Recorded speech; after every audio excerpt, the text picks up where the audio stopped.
ac o'r sawrus i'r melys. Dyma sut i wneud macaroons. Dwi'n gwybod bod macaroons ddim yn rhywbeth Asiaidd. Maen nhw'n rhysait rili traddodiadol o Brydain, ond dwi wedi penderfynu rhoi bach o blas Asiaidd ar y rhysait.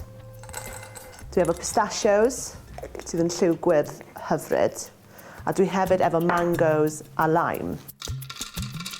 I wneud 9 macaroon, malwch 35 gram o gnau pistachio yn fan. Ychwanegwch 20 gram o gnau almond wedi'i malu. Nesaf dwi efo cnau coco, sydd wedi malu'n fan. Ac yn olaf, siwgr eisyn. Hefyd, jyst mynd i gratio chydig o groen y leim mewn. Mynd yn neis efo gwyrdd y pistachio. A wedyn y melyn llachar yr mango. Mae'r blas yma jyst yn gweithio'n berffaith yn yr rhysait yma gan bod cnau coco yn ddefa'n barod, sef cynhwysyn rili boblogaidd yn Asia. Unwaith mae'r ail leim i fewn, ychwanegwch mango wedi dorri'n fan. Dwi ddim yn rhoi fe'n y prosesydd bwyd gan ei ffen rhy slushy, a dwi ddim eisiau fe fel dŵr. Dal eisiau dal i siap. Cymysgwch yn dda. Nesaf, bydd angen 2 winwy.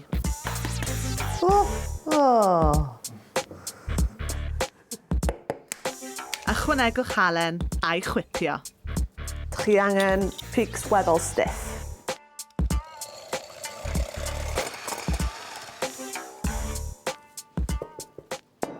Triwch cymysgu mewn yn ofalus.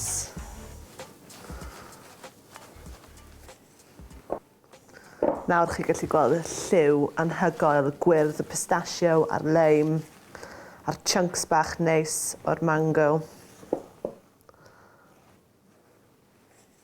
Rhowch y cymysgedd ar dre pobi sydd wedi iro'n barod. Gwnewch yn siŵr bod digon o le rhwng pob un rhag bod nhw'n stico i'w gilydd yn y ffwrn. Be sy'n neis efo'r ein bod nhw'n mynd i edrych bach yn igamogam ac yn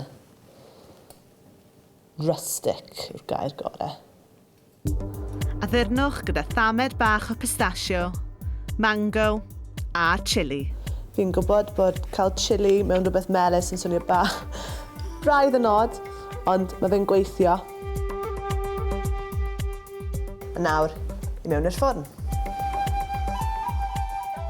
Pobwch ar 160 grad Celsius tan y bydden nhw wedi lliwio'n ysgafn.